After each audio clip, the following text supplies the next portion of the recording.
Hi guys, so urgent call out, I'm changing a pump. The old one is seized. It's seized because of sludge. The system's absolutely filthy. And it's got an air jet on it. I'll show you what it is in a minute, and they're prone to blocking up. Just to give you the heads up, it's got a spherical service valve. These are dreadful, absolutely dreadful. If you ever come across one, just take for granted it's going to leak. Sometimes if you turn them slightly either way, slowly, and then do the full turn, you can get away with it, but it's not worth the risk. They're dreadful. So I've taken that out and I've fitted some new ones with packing glands on.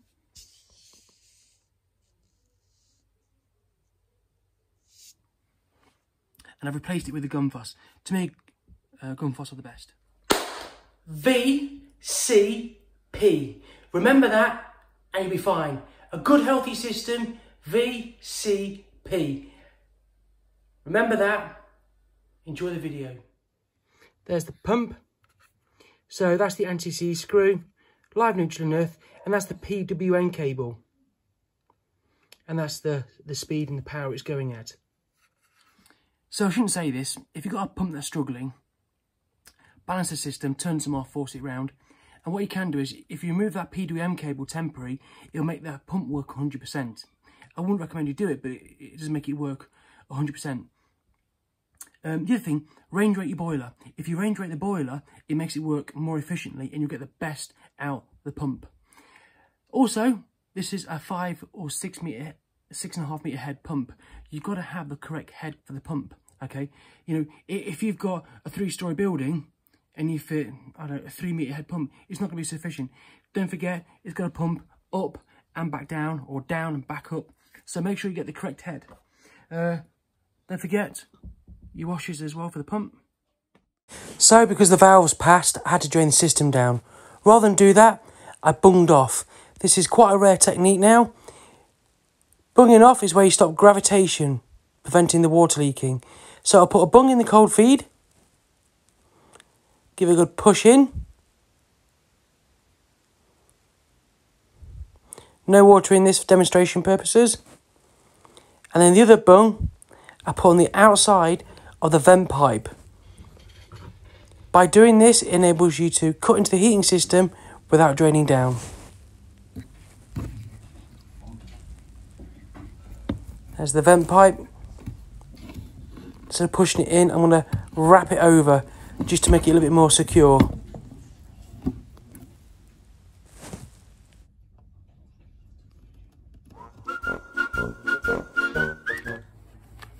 So now let's talk about pumps you can't get out. They've been in years. The steel, they've been in a sludgy system. The metals have corroded together. How can you dismantle that pump and decommission it? Here's a tip. So here's the pump. This type of pump valve is the worst. It's a spherical valve type. Whenever you turn them, they always leak. So there's the pump.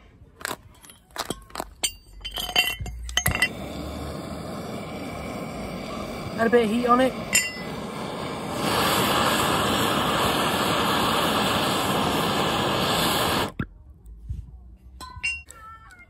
Get a chisel or a really solid screwdriver.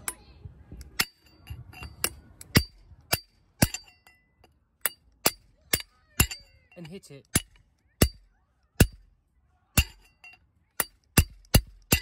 And eventually, it will come free. So let's say, for example, it's a Friday night or it's Christmas Eve and you can't get a new pump. What you can do is undo this screw here, take the bleed key out,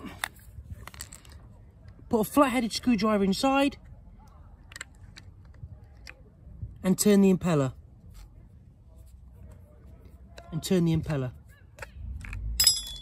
What you can do is undo the 4 Allen keys, take the shaft out,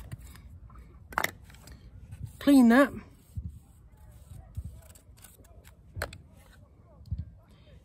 clean this shaft, clean the impeller. Look how filthy this pump is, look. Clean this base, clean the muck out, look. Look how dirty it is, look.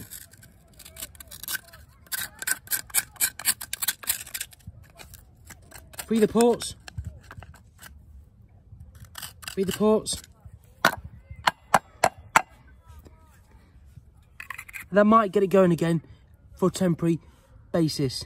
Don't really recommend it, but push comes to shove, it might get them some warmth.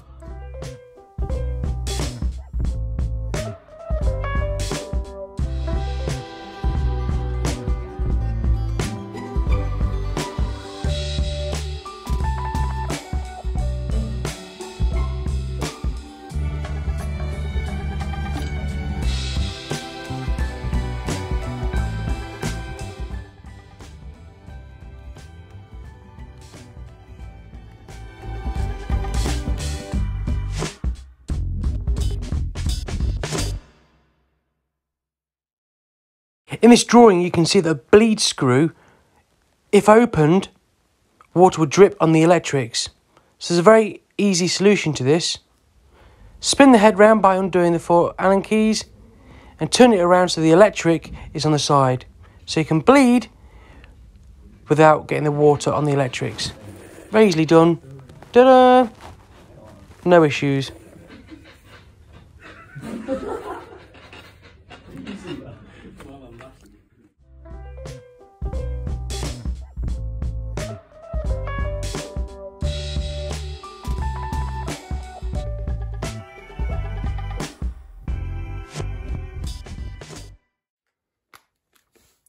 VCP, vent cold feed pump. Now your heating system will expand by 4% when it gets above 50 degrees. Here's the water level in the F&E system. If this isn't high enough, you might have a problem with it pumping over. So put 4% on here.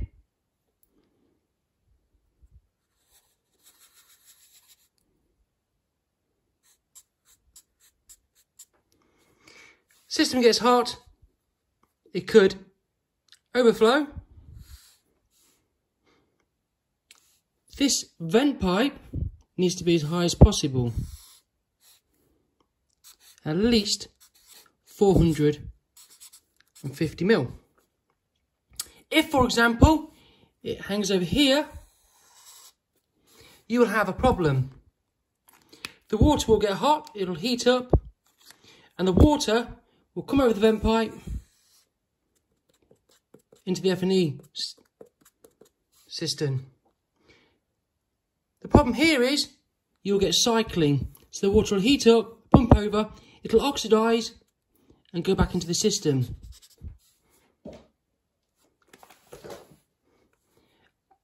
After several years, this will be full of sludge, magnetite, and the radiators will become cold at the bottom because of corrosion.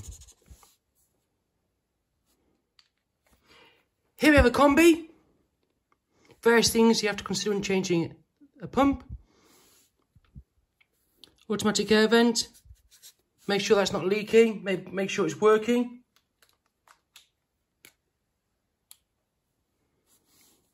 Make sure the system's clean. You got a magnetic filter. Make sure it's got an inhibitor in. If you're getting a fault on the boiler, if it's the pump that's faulty, it will say maybe fault code pump in the manual. Really, if it's greater than 30 degrees between the flow and the return, it'll be down to poor circulation.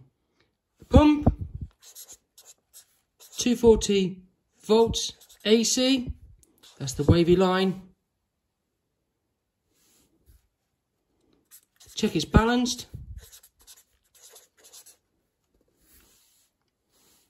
Check the interface.